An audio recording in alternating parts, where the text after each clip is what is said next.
La tête de Schoufs, c'est le premier but des Belges. Et puis un pénalty en début de deuxième mi-temps qui est l'œuvre de Host. Les Belges mènent déjà sur le score donc de 2-0.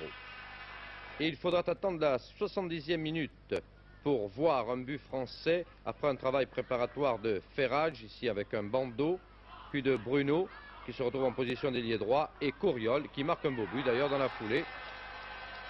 Les Français étaient revenus donc à 2-1 sur ce but réussi par Couriol que revoici.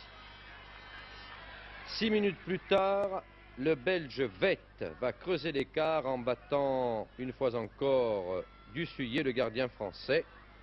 Ça sera pour la troisième fois, donc 3-1.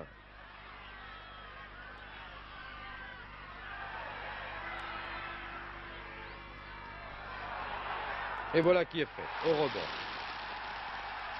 Là déjà, les chances paraissaient plus que compromises, mais on se disait les Français, ils peuvent peut-être revenir.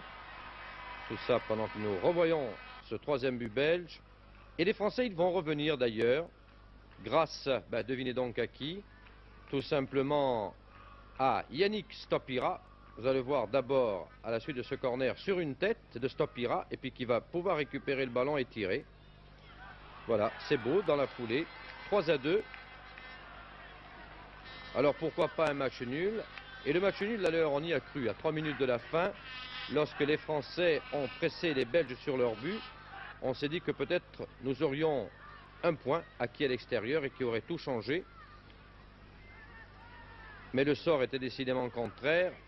Ferrage ici, qui va se retrouver devant le gardien belge. Il s'en faudra d'un cheveu, mais la contre-attaque part immédiatement. Tout ça pour aboutir à quoi? Eh bien pour aboutir dans le but français, malheureusement.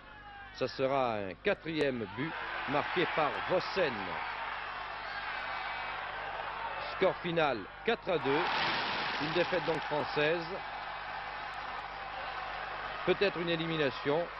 Tout ceci sous les yeux de Michel Hidalgo, le sélectionneur.